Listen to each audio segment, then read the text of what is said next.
Professor Nazmul Hasan Kalimullah, খুবই বিব্রতকর একটা জায়গা থেকে আপনাকে প্রশ্ন করতে হচ্ছে। সেটি হচ্ছে, রংপুর বিশ্ববিদ্যালয়ে যখন আপনি উপাচার্যের দায়িত্বে ছিলেন, সেই সময় একটি কাজের নকশা পরিবর্তন, অর্থ আত্মসাৎ, ঠিকাদারকে অগ্রিম বিল প্রদান সহ নানান অভিযোগে আহ দুর্নীতি দমন কমিশন দুদক 5 জনের বিরুদ্ধে মামলা করেছে। সাবেক 2 উপাচার্য, তার মধ্যে আপনি একজন। 5 জনের বিরুদ্ধে মামলা করা হয়েছে। এই বিষয়ে আপনার কোনো মন্তব্য বা বক্তব্য, প্রতিক্রিয়া? ধন্যবাদ। দেখুন, আমি বেগম রোকেয়া বিশ্ববিদ্যালয়ের চতুর্থ উপাচার্য হিসেবে দায়িত্ব পালন করেছি। আমার আগে আমার সহকর্মী ঢাকা বিশ্ববিদ্যালয়ের প্রফেসর ডক্টর নুরুন নবী, তিনিও তৃতীয় ভাইস চ্যান্সেলরের দায়িত্ব পালন করেছেন। ওনার টেনিয়রের পরে আমার টেনিয়র শুরু হয়েছে। তা আমি সেখানে দায়িত্ব গ্রহণের পরে খেয়াল করলাম যে আপনার ওই আহ, একটি হল এবং একটি ইনস্টিটিউটের ভবন নির্মাণের কাজ শুরু হয়েছে এবং প্লিন্থ লেভেল পর্যন্ত সেটি সম্পন্ন হয়েছে, অর্থাৎ আপনার বেসমেন্টটা তৈরি হয়ে গেছে। তো সেখানে আমি পরে ইঞ্জিনিয়ার এবং যিনি আমাদের পরামর্শ, আপনার প্রখ্যাত আর্কিটেক্ট মনজুর কাদের, তাদের সঙ্গে কমিটি নিয়ে বসলাম। বসার পরে খেয়াল করলাম যে একনেক কর্তৃক অনুমোদিত যে নকশা, সেটি আমার আগের উপাচার্য মহোদয়ের আমলে পরিবর্তিত হয়ে গেছে এবং আহ, বড় ব্যত্যয় নিয়ে এখন আপনি জানেন যে যখন আপনার ভিত্তিটা তৈরি হয়ে যায়, তারপরে আর সেখানে কোনো কিছু করার সুযোগ থাকে না, যেই ভিত্তি সেটার উপরেই বাকি কাজগুলো করতে হয়। এবং আমরা যেহেতু উত্তরের বাতিঘর বলে পরিচিত এই বিশ্ববিদ্যালয়টি নানানভাবে অবহেলিত, বঞ্চনার শিকার উত্তরের মানুষ, সেই কারণে জনস্বার্থে এবং সবার অনুরোধে আমি কাজ চালিয়ে গেছি। এক, দ্বিতীয়ত, আপনারা সবাই জানেন যে তৎকালীন শিক্ষামন্ত্রী দীপুমণি নানানভাবে আমাদেরকে প্রভাবিত করবার চেষ্টা করেছেন তার নিজস্ব এজেন্ডা নিয়ে। আমি সেটা সহ্য করিনি বা গ্রহণ করিনি। তার সঙ্গে আপনার সহযোগিতামূলক কোনো কাজে যুক্ত হইনি। সেই কারণে তিনি আপনার কিছু তার যে লেসপেন্সার, তাদেরকে আপনার খেপিয়ে তুলেছিলেন বা কোট আনকোট লেলিয়ে দিয়েছিলেন। এক, এবং ইউজিসির মাধ্যমে আমাদেরকে আপনার এই কাজ বন্ধ করে ফেলার একটা প্রক্রিয়া করেছিলেন। তো আমরা আহ, চিন্তা করলাম যে এই কাজটা তো আমার ব্যক্তিগত কাজ না, আমি এটা নির্দিষ্ট সময়ের জন্য ভাইস চ্যান্সেলর থাকবো, তারপর আমার মূল কর্মস্থলে আমি ফিরে যাব। এটার সঙ্গে আপনার আমার ব্যক্তিগত কোনো লাভালাভের বিষয় নেই। তো সেই কারণে আমি আমার কমিটি যেটি ছিল তাদের পরামর্শে সিন্ডিকেটে জানান দিয়ে অনুমোদন নিয়ে আমরা কাজ অব্যাহত রেখেছি। এবং আপনার ওই ঠিকাদারদের যে কশন মানি ছিল, সেই টাকাটা থেকে তারাই বলেছে এটা আমাদের টাকা, এটা সরকারের টাকা না, আমাদেরকে এই টাকা থেকে অ্যাডভান্স দিয়ে দেন, আমরা কাজটা কন্টিনিউ করি, যাতে যেই রড, বালি, সিমেন্ট, ইট যেগুলো অলরেডি প্রকিউর করা হয়েছে সেগুলো এমনি ফেলে রাখলে নষ্ট হয়ে যাবে। তো সেই জন্য আমার কাছে মনে হয়েছে আপনার প্রতিষ্ঠানের আপনার সর্বোচ্চ কর্তৃপক্ষ হিসেবে আহ, আপনার এই কাজটি চালু রাখার জন্য সেই অর্থ খরচ করার অনুমোদন দিয়েছি এবং তারা সেটা করেছে। সেই টাকাটা আমি কিন্তু আমি এই বিষয়ে আসবো, আমার প্রশ্ন আছে অবশ্যই। আম, আহ, বিভিন্ন অভিযোগ থাকতেই পারে। অভিযোগ থাকলে যে সত্যতা চলে আসবে এমন কোনো কথা নয়, আবার সত্যতাও থাকতে পারে, সেগুলো অবশ্যই আইনি প্রসিডিউর বিষয়। কিন্তু একটি প্রশ্ন এর মধ্যে জনমনে প্রশ্ন উঠেছে, আপনার এই নিউজটি গণমাধ্যমে আসার সঙ্গে সঙ্গে, যে 4 বছর, প্রায় 4 বছর তো, বা 3 বছর আগের বিষয়, ইউজিসিও তদন্ত করেছিল, কিন্তু হঠাৎ করে এই মুহূর্তে এসে এই মামলাটি মাথাচাড়া দেওয়ার কারণটা কি? এটার একটা রাজনীতি আছে। দেখুন, আমি সম্প্রতি টিউলিপ সিদ্দিকীর যে মামলাটা আপনার ব্রিটেনের সংশ্লিষ্ট কর্তৃপক্ষ তাকে দায় মুক্তি দিয়েছে এবং আপনার আমাদের এখান থেকে সম্মানীয় দুদকের চেয়ারম্যান এবং বাংলাদেশ ব্যাংকের গভর্নর মহোদয় তারা প্রফেসর ইউনূসের এন্টোরাজে ছিলেন এবং তাদের যে চেষ্টাটা ইমপ্রেস আপন করা ব্রিটিশ গভর্নমেন্টকে, সেটাতে তারা ফেল করেছেন, তাদের শূন্য জি। হাতে ফিরতে হয়েছে। এই বিষয়গুলো নিয়ে আমি সমালোচনা করেছিলাম এবং উচ্চকণ্ঠ ছিলাম যে ব্রিটেনের যে সভারেটি সেই জায়গাটা ইনফ্রিঞ্জমেন্ট হচ্ছে এবং ইন্ট্রুশন হচ্ছে। এই বিষয়গুলোতে আমাদের সতর্ক থাকা উচিত। ব্রিটেন হচ্ছে গণতন্ত্রের সূতিকাগার, কমনওয়েলথের হেড, সেখানে বসবাস করেন এবং আমরা কমনওয়েলথভুক্ত দেশ এবং আমাদের প্রায় 200 বছরের একটা লিগেসি আছে। সুতরাং আমরা রাতারাতি কনফ্রন্টেশনাল একটা জায়গায় যেতে পারি না। জাতীয় স্বার্থে কিন্তু কথাগুলো বলেছি আমি, এক। আর তার আগে কন্টিনিউয়াসলি আমি এই সরকারের যত দোষ ত্রুটি এবং আপনার ব্যত্যয় সেগুলো তুলে ধরছি এবং প্রফেসর ইউনূসের আপনার যে হ্যালোটা আছে, তাকে নিয়ে যে গদগদ ভাবটা আছে, সেটাকে আমি কোশ্চেন করেছি, প্রশ্ন করেছি। প্রফেসর ইউনূস নিজেই তো একজন দণ্ডিত ব্যক্তি হিসেবে শপথ গ্রহণ করেছেন আপনার এই দ্বিতীয় অন্তর্বর্তী সরকারের প্রধান হিসেবে। সুতরাং এগুলো রাজনৈতিক উদ্দেশ্যে আপনার মামলাগুলো দায়ের করা হয়েছিল এবং তাকে দণ্ডিতও করা হয়েছিল। তো সুতরাং এখনো রাজনৈতিক বিবেচনায় ডেফিনেটলি এই মামলাটা এতদিন পরে রুজু করা হয়েছে। আমাকে কখনো জিজ্ঞেসও করা হয়নি। আমাকে নিয়ম মাফিক যেটা হলো যে আপনি প্রাথমিক যখন অনুসন্ধান করেন তখন আপনি সংশ্লিষ্ট ব্যক্তি যাদের নামে অভিযোগ ভাবছেন আছে তাদেরকে ডেকে তাদের তো আত্মপক্ষ সমর্থনের সুযোগ দেবেন। সেটা কিচ্ছু করা হয়নি। হঠাৎ করে হুট করে কথা নাই বার্তা নাই আজকে এই বিষয়টা নিয়ে তারা একটা প্রেস কনফারেন্স করেছেন, করে আপনার এই 5 জনকে আপনার আসামি করে মামলা দায়েরের ঘোষণাটি দিয়েছেন। এবং খেয়াল করে দেখেন, যেহেতু আমি একজন পরিচিত মানুষ, সেই কারণে আমার ছবি দিয়ে পুরো মিডিয়া ফ্লাডেড করে ফেলা হয়েছে, অ্যাজ ইফ আমি একক আসামি, বাকি কাউকে লোকে চেনে না, এরকম একটা ভাব। প্রফেসর নুরুল নবী আমার সহকর্মী, ঢাকা বিশ্ববিদ্যালয়ে একসঙ্গে আমরা কাজ করেছি, ঢাকা বিশ্ববিদ্যালয়ের সাবেক প্রক্টরও ছিলেন এবং তিনি একজন আপনার কৃতবিদ্য প্রফেসর। তার নাম ব্যবহার করা হয়েছে কিন্তু তার ছবি টবি কোথাও দেওয়া হয়। মানে টার্গেট হচ্ছে আমি। এখন উদ্দেশ্য হচ্ছে আমার কণ্ঠরোধ করা, আমাকে মেলাইন করা, সামাজিকভাবে স্টিগমাটাইজ করা এবং ট্রেডিশনাল যে কায়দাটা আছে যে একজনকে যদি স্টিগমাটাইজ করা যায় তার সঙ্গে লোকজন মেলামেশা করবে না এবং তার বক্তব্য 2বার চিন্তা করে গ্রহণ করবে ইত্যাদি। খুব দুরভিসন্ধিমূলক বিষয়টা। এবং এর পেছনে আমি বলবো প্রফেসর ইউনূস এবং খলিল রহমান যিনি নিরাপত্তা উপদেষ্টা, দুজনেই যুক্ত এবং তাদের যোগ সাজসে এই কাণ্ডটি হয়েছে, দুদকের মাথার উপর দিয়ে গেছে।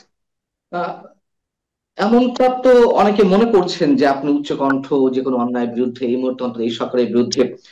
তো জি। যদি তাই হয়ে থাকে, মামলা মোকদ্দমা দিয়ে কণ্ঠরোধ করার চেষ্টায় এটি কি কখনো সফল হয়েছে, বা এই বিষয়গুলি বুমেরাং হয়ে ওঠে কিনা সরকারের জন্য? যেমন আপনি তো আওয়ামী লীগ সরকারের বিরুদ্ধেও আমি তো আওয়ামী বলবো লীগ সরকারের বিরুদ্ধেও শেষ পর্যায়ে আপনি উচ্চকণ্ঠ ছিলেন বিভিন্ন অনিয়ম দুর্নীতি বা এখনো তাদের এখনো যে আছি এবং বরাবর করবো। এবং নিজে আমি আমাদের তৎকালীন রেজিস্ট্রার কর্নেল আবু হেনা মোস্তফা কামাল অবসরপ্রাপ্ত, তাকে সহ ঢাকা রিপোর্টার্স ইউনিটিতে প্রকাশ্যে দীপুমনির ইন্টিগ্রিটি চ্যালেঞ্জ করেছি এবং প্রেস কনফারেন্স করে পুরো বিষয়গুলো বিব্রত করেছি। এবং তার আগে আপনার এই কাজ কন্টিনিউ করার প্রয়োজনে প্রতিটি স্টেক হোল্ডারকে চিঠি দিয়ে জানান দেয়া হয়েছে যে আমরা এই কাজ করতে যাচ্ছি। মানে আমরা লুকিয়ে চুরিয়ে কোনো কাজ করেছে বলার কোনো সুযোগ নেই। সবকিছু ট্রান্সপারেন্ট। আর এই টাকার এক ফুটো পয়সাও তো আমার অ্যাকাউন্টে ঢোকেনি। আপনার সেখানে নিয়ম মাফিক যে বৈঠকগুলো করতে হয়েছে সেটার জন্য আইনত যেই আপনার সিটিং অ্যালাউন্স বরাদ্দ জি 3-5 হাজার টাকা, সেই ধরনের অর্থ গ্রহণ করা ছাড়া একটা ফুটো পয়সা কিন্তু আমরা কেউই গ্রহণ করিনি। আর ঠিকাদাররা ঠিকাদারদের টাকা নিয়েছেন, তাদের টাকা ব্যবহার করেছেন প্রকল্পের কাজে এবং সেটা তো অ্যাডজাস্টেড হয়ে যাবে নিয়ম মাফিক। এটা একটা আগাম সমন্বয়ের মতো বিষয়। খুব জি উদ্দেশ্যমূলক ভাবে প্রফেসর ওই নুরুল নবীর আমলের যে বিষয়গুলো সেগুলোকে এর সঙ্গে যুক্ত করে দিয়ে আপনার একটা মেলাইন করার চেষ্টা, উদ্দেশ্যমূলক ভাবে রাজনৈতিক উদ্দেশ্য প্রণোদিত। এবং এই সরকারের যে সূক্ষ্ম রাজনীতি আছে তার বহিঃপ্রকাশ এর মধ্যে আমি লক্ষ্য করছি। যদি তাই হয় যে আপনি এই সরকারের বিভিন্ন অনিয়ম বা অপকর্মের বিরুদ্ধে কথা বলছেন, তাহলে আহ, অন্য আর যারা বলছে, তাহলে কি আমরা ধরে নেবো যে সবাইকেই এই মামলা মোকদ্দমার এক ধরনের ভয় ভীতির মধ্যে রাখার একটা চেষ্টা করা হচ্ছে বা হবে? ডেফিনেটলি ধরুন আমাকে একটা কেস স্টাডি হিসেবে ধরে মেলাইন করার চেষ্টা থেকে বাকি সবাইকে সতর্ক করার একটা প্রক্রিয়া এটি, এতে কোনো সন্দেহ নেই। এবং আপনার এর আগেও দীপুমনির ইঙ্গিতে আমার নামে ডিজিটাল সিকিউরিটি অ্যাক্টের আওতায় মামলা করা হয়েছিল, আমরা কিন্তু মাথা নোয়াইনি, উচ্চকণ্ঠ ছিলাম বরাবর সেই আমলেও, এবং প্রতিবাদী ছিলাম, প্রতিবাদ করেছি এবং আল্লাহর রহমতে সেই মামলা জয়লাভ করেছি। এই বর্তমান মামলাও আমি মনে করি টিকবে না। এক, আর গায়ের জোরে অবৈধ প্রভাব খাটিয়ে যদি করা হয়, আমি বলবো জনগণের করের টাকায় পরিচালিত দুদকের যে সময় এবং ম্যান ডেইজ তা নষ্ট হয়েছে, অপচয় হয়েছে। এবং আমি বা ধরুন যারা উচ্চকণ্ঠ, আপনি বা আপনার মাসুদ কামাল কিংবা রনি বা অন্যরা দেশের ভেতরে থেকে যারা সমালোচনা মুখর, তাদের কোনোভাবেই কেউ কুপকাত করতে পারবে, আমরা কোনো অবস্থায় মাথা নোয়াবো না। এবং আমাদের যে ট্র্যাক রেকর্ড আছে সেটি সমুন্নত রাখবো। Come what may, professor Yunus কেন, খলিল রহমান কেন, যে কেউ আপনার কোন রকমের অন্যায় যদি করেন, তার শেষ দিন পর্যন্ত যতক্ষণ আমার শ্বাস প্রশ্বাস আছে, আমি জীবিত আছি, আমি তার প্রতিবাদ করব, ক্ষান্ত হব না। আহ, আপনি একটু আগে বলছেন যে ডক্টর মোহাম্মদ ইউনূসের বিরুদ্ধে যে মামলাগুলো হয়েছিল সেগুলো রাজনৈতিক, আসলে কি সবগুলো রাজনৈতিক ছিল নাকি ভিত্তি ছিল আমি কোনো বেনিফিট অফ কোনো? ডাউট দেব, কারণ এটা এই বিষয়ে বেশি কথা বলাটা আদালত অবমাননার সামিল হবে। কিন্তু তিনি একজন পরিচিত ব্যক্তি হিসেবেই কিন্তু আপনার শপথ গ্রহণ করেছেন প্রধান উপদেষ্টা হিসেবে। পরে এটা নিয়ে আমাদের সিনিয়র সাংবাদিক, আমাদের এ কে এম পাটোয়ারি, তিনি যখন জি। বিষয়টা নিয়ে শো করলেন, ওপেনলি কথা বলা শুরু করলেন, তারপর তড়িঘড়ি করে তার সেই দণ্ড মকুব করা হয়েছে। এই সরকারের গোড়াতেই তো নানান ঝামেলা আছে। আপনার এই যে রেফারেন্স, সেটা নিয়ে প্রশ্ন উঠেছে। তারপরে আইএসপিআর যখন তালিকাটা হাজির করে দিল, যে মাননীয় তৎকালীন প্রধান বিচারপতি এবং মাননীয় বিচারপতি দুজনই তাদের হেফাজতে ছিলেন, তখন কিভাবে গোজামিল দিয়ে আপনার এই রেফারেন্সটা প্রণয়ন করা হয়েছে। তো সেই জন্য একে একে যত গভীরে যাবেন ততই দেখবেন এর মধ্যে নানান গোজামিল আছে। এখন ধরুন, ক্ষমতা চিরস্থায়ী নয়, মৌরুষি পাট্টা নয়, আর এককভাবে প্রফেসর ইউনূস পৃথিবীতে প্রথমবারের মতো নোবেল পুরস্কার পাননি, সে বিষয়গুলো কিন্তু ভুলে গেলে চলবে না। আপনার তার যেই দর্শকজনের একজন মানুষ, মানবীয় যে সত্তা, সেই অনুসারে তার স্ট্রেংথের জায়গা যেমন আছে, উইকনেসও আছে। সেই বিষয়গুলো নিয়ে যেহেতু তিনি আপনার প্রাইভেট লাইফ থেকে পাবলিক লাইফে এসছেন, as a public member of the public community, আমাদের প্রত্যেকের অধিকার আছে তাকে নিয়ে সমালোচনা করার, কথা বলার। এই সেই জন্য কুপিত হয়ে তিনি দুদকের মতো ইনস্ট্রুমেন্টকে আপনার রাগ বিরাগের বশবর্তী হয়ে আমাদের বিরুদ্ধে ব্যবহার করবেন, সেটা কখনোই আমি মনে করি ধোপে টিকবে না, এবং কালের বিচারে তা সবাই আহ বিবেচনায় নেবেন। বিষয়টা দ্রুততম সময়ের মধ্যে কি করতে পারে, আপনি যেমন কোন রকমের আমাদেরকে ফর্মালি ডেকে জিজ্ঞাসাবাদ না করে, কোন রকমের ইন্টারভিউ না নিয়ে হুট করে আপনি একটা মামলা রুজু করে দিলেন। এক, তারপরে দ্রুততম সময়ের মধ্যে একটা চার্জশিট হাজির করলেন, করে ধরেন আটক করার ব্যবস্থা করলেন, তাতে কি সরকার খুব গৌরবান্বিত হবে? বা আমাদের কণ্ঠ হয়তো আপনি বাহিনী দা বার রেখে সাময়িকভাবে আপনি রুদ্ধ করার চেষ্টা করবেন। কিন্তু আমি দীর্ঘদিন ধরে অ্যামনেস্টির সঙ্গে কাজ করে অভ্যস্ত, অসংখ্য প্রিজন অফ কনসায়েন্সের কেস নিয়ে ক্যাম্পেইন করেছি দেশে বিদেশে। আমাদের মতো লোককে আপনি এইভাবে হয়রানি করার উদ্যোগ নিয়ে, আর যাই হোক, এই সরকার মহিমান্বিত হবে না, হতে পারে না।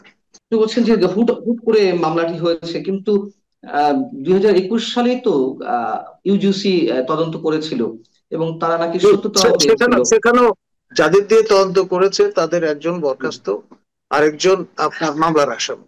তাদেরকে দীপমণি ভয় দেখিয়ে, নানান প্রলোভন দেখিয়ে এই ধরনের একটা দায়সারা গোছের তদন্ত করবার চেষ্টা করেছিল, এবং সেটি নিয়ে কোন রকমের সাবস্টেন্স যদি থাকতো, ওটা করতে গিয়ে বরং আরো যেটা হয়েছে, আমরা যেটা বারবার বলে আসছিলাম, যে আমার দায়িত্ব নেয়ার আগে এই কাজগুলো সম্পন্ন হয়েছে, সুতরাং ওর দায় আমি কেন নেব? যখন আপনি একজন উপাচার্য হিসেবে দায়িত্ব গ্রহণ করেন, ধারাবাহিক ভাবে কতগুলো কাজ করে যেতে হয়। এটা হচ্ছে অফিস অফ দ্য ভাইস চ্যান্সেলরের কাজ, ব্যক্তি প্রফেসর নূর নবী বা প্রফেসর কলিমুল্লাহ। ওই বিশ্ববিদ্যালয়টি নানান ভাবে সংকট সংকুল একটি জায়গা। আমাদের দ্বিতীয় ভাইস চ্যান্সেলর একদিন আগে অব্যাহতি পেয়েছিলেন এই দুর্নীতির অভিযোগে, প্রফেসর জলিল রাজশাহী ইউনিভার্সিটি। এবং তিনি যেই কাজগুলো করেছিলেন সেই কারণে এই বিশ্ববিদ্যালয় স্টিগমাটাইজড হয়েছে এবং তার নামে দুদকের মামলা হয়েছে, জেলও খেটেছে। এখন ধরুন সবাইকে এক কাতারে ফেলে এক কায়দায় হেনস্থা করার যে অপচেষ্টা, সেটি আমি বলবো সরকারের করের, যে জনগণের যে কর দিয়ে সরকার লালন পালন করা হচ্ছে তার অপব্যবহার, ক্ষমতার অপব্যবহার, এবং ট্রেডিশনাল যে কায়দাগুলো আছে মানুষকে ভয় দেখানো, মানুষকে বিব্রত করা, মানুষকে স্টিগমেটাইজ করা। এখন খেয়াল করে দেখেন সারা দেশ ফ্লাডেড, সবগুলো ইলেকট্রনিক প্রিন্ট মিডিয়ায় আমার নাম ফলাও করে বলা হচ্ছে। তার মানে এটা তো ইন এ ওয়ে আমার উপকারী হচ্ছে। পুরো জনগোষ্ঠী জানে যে আমি কি কাজ করি, কেন করি, এবং কি কারণে আমাকে বিব্রত করার চেষ্টা চলছে। জি, আমি দীপমণি একটু চেষ্টা করেছিলেন, করে সফল হননি। প্রফেসর দীপমণি, সাবেক শিক্ষামন্ত্রী দীপমণির সঙ্গে আপনার ক্লাসটা কোথায় ছিল, দ্বন্দ্বটা কোথায় ছিল, মানে তিনি দ্বন্দ্বটা কেন হচ্ছে আপনাকে? তিনি নানান রকম অন্যায় আবদার করতেন, আমি সেটা কমপ্লাই উইথ করিনি, এক। আচ্ছা। দ্বিতীয়ত আমি বলেছি যে উনি যে অসহযোগিতা করছেন সেটি আমি পাবলিক করে দেবো, এবং প্রেস কনফারেন্স করে 14টা প্রায় টেলিভিশনে আমি লাইভ প্রেস কনফারেন্স করেছিলাম। তখন থেকে তিনি আমাকে মেলাইন করবার চেষ্টা করছেন, মিডিয়াতে আমাকে এক ধরনের বিতর্কিত চরিত্রে রূপান্তরিত করার জন্য একই নিউজ বারবার করবার চেষ্টা করেছেন। করে বিষয়টা হয়েছে আমি এক ধরনের জাতীয় পরিচিতি অর্জন করেছি, এবং আমি এই প্রফেসর ইউনূসের আমলে যেটা পেলাম, ডেফিনেটলি দেখবেন আল্লাহর রহমতে আন্তর্জাতিক পরিচিতি লাভ করব। আমার শেষ প্রশ্ন, আহ, যদি এই যে অভিযোগে আপনার বিরুদ্ধে মামলা হয়েছে এর সত্যতা না থেকেই থাকে, যদি সত্যি সত্যি শুধুমাত্র উচ্চ কণ্ঠ যে আপনি যে বিভিন্ন অন্যায়ের বিরুদ্ধে, অপরাধের বিরুদ্ধে, এই কারণেই যদি মামলাটি হয়ে থাকে, এবং নিশ্চয় আরো অনেকের বিরুদ্ধে হবে, এ করে কি আসলে শেষ রক্ষা কোনো সরকারের হয় বা হয়েছে কখনো, বা অথবা এই সরকারের জন্য হবে? দেখুন 1971 সনে আমাদের জাতীয় বীর যারা, তাদের প্রত্যেকের নামে 14 বছরের সশ্রম কারাদণ্ড দেওয়া হয়েছিল আপনার পুরস্কৃতকারী বিবেচনায়। আপনার নূরে আলম সিদ্দিকী বলুন, শাহজাহান সিরাজ বলুন, আসম আব্দুর রব বলুন, আব্দুল কুদ্দুস মাখন বলুন, তাই না? তো সুতরাং জি। এগুলো ইতিহাসের অংশ। তো এইসব আপনার বিষয় কখনো ধোপে টেকে না। আর যা কিছুই আপনি বলুন করুন না কেন, this is not the right way.